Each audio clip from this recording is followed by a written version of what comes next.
Welcome to LUTV News Break. I am Taylor Holland.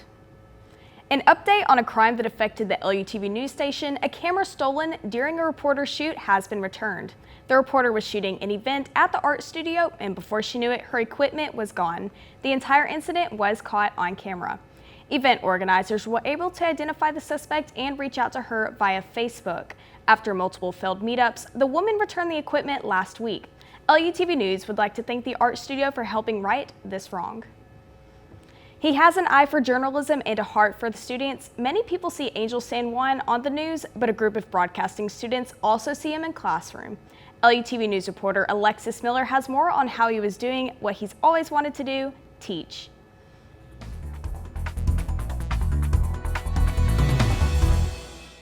And we kind of follow the textbook, but we also take highlights from the textbook. We don't read it from maybe chapter 1 to chapter 10. We skip around. And then one of the things that I get to do, that I'm lucky to be an instructor, is that I'm still working, doing this on a daily basis. So sometimes what the book has, I can basically share with the students something that really happened out in the field or in the newsroom.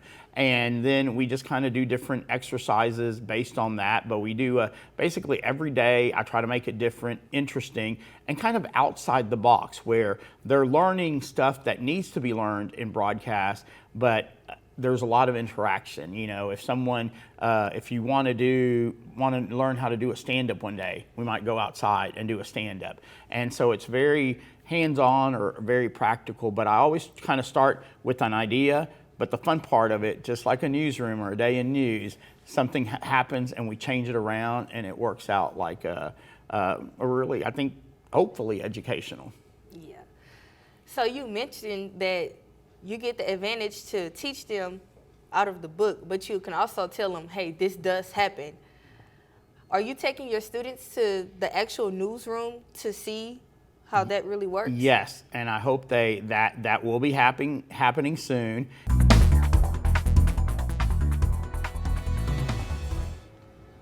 Angel San Juan is telling one story at a time and helping educate tomorrow's media. To watch the full interview, visit LUTV News and Media channel online on YouTube. When you're already living paycheck to paycheck, dipping into your savings is not ideal. Inflation is causing Southeast Texas, already living in poverty, to do just that. LUTV News reporter Tommy Byers spoke with economics professor Dr. John McCullough to learn about the lasting effects inflation will have on nearly 20% of Southeast Texas.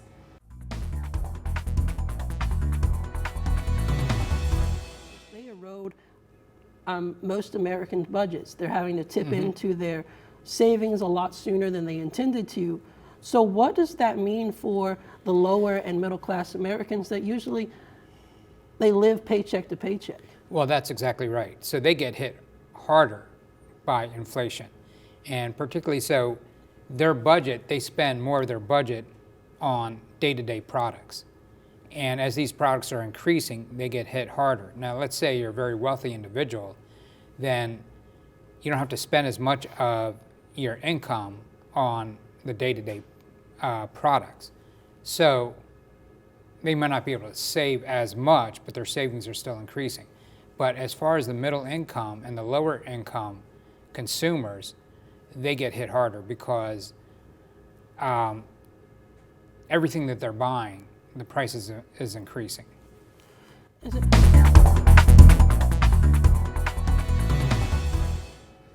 To see the entire interview, visit LUTV News and Media online channel on YouTube. Beaumont City officials have had many discussions about area issues. If there's one thing they can agree on, it's that the community involvement is regarding decision-making is a must. LUTV News reporter Nick Northrup has more on why leaders want to input to make sure the decisions they make benefit everyone. At Beaumont City Council meetings, the public has the chance to get a glimpse of the inner workings of local government.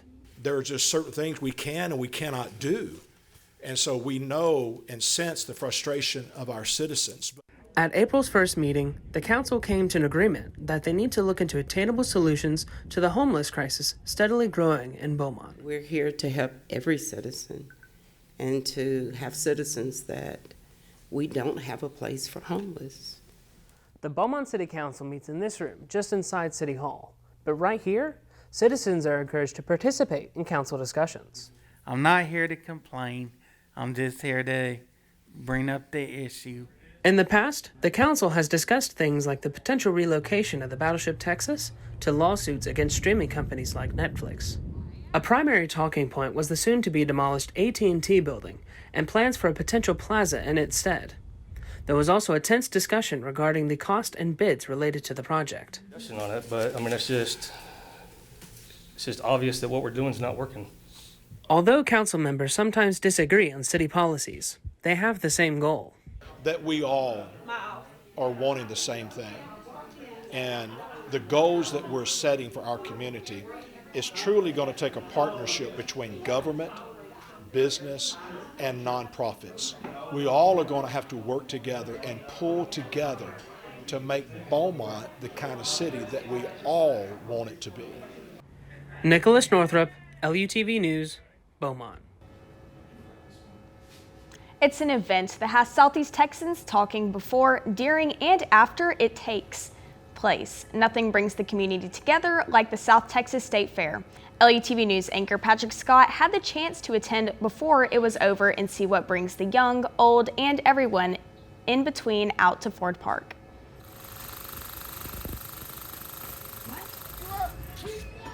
The South Texas State Fair is put on every year at Ford Park, where thousands of visitors from surrounding areas gather for the fun. So it's pretty easy on big nights to have 50 to 60,000 people through the gates here. This many moving pieces requires a tremendous amount of effort from staff and organizations. Yeah, we have about 80 committee people that are YMBL members, and then we have all kinds of organizations that come out and help us. The food vendor slots themselves are highly coveted, and some have been in family for generations. I'm a fourth generation concession. I'm out here with my family. We have 3 trailers out here. My great granddad started back in 1927. It's just been a family tradition since. Some fairs, they've told us that you wouldn't be able to get in until someone died or someone retired. Chuck Peterson is the proprietor of Chuck Eats, a food stand that has been open at this fair for 42 years. 42 years. Every year has been a good year. I've been blessed. Why would I want to go anywhere else? I'm making money here. Yeah. These concessionaire families like the Westmorelands and the McKinneys often will own multiple food stands, but there's a difference between fair life and carnival life. Independent concessionaires. So the carnival life, we have the food, they have the rides, it's a lot harder for them. Regardless of the path one might take, these business owners have some advice for young entrepreneurs. You gotta be different. Otherwise, just be another number. Just take care of business and you'll make it. Patrick Scott, LUTV Beaumont. It's Easter weekend, and I'm hoping it will be a good Friday, Saturday, and Sunday full of outdoor activities. Let's go to LUTV Weather's Patrick Scott to see if we will have a forecast that will have us hopping for joy. Patrick?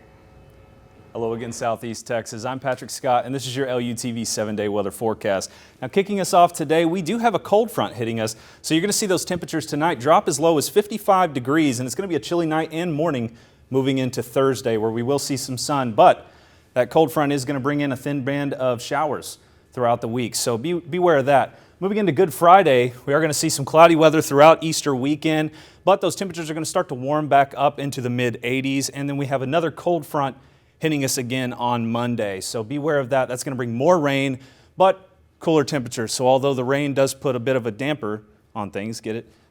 It will cool us off, and that's welcome in my book. So that's it for your LUTV 7-day weather forecast. Now back to Taylor at the desk.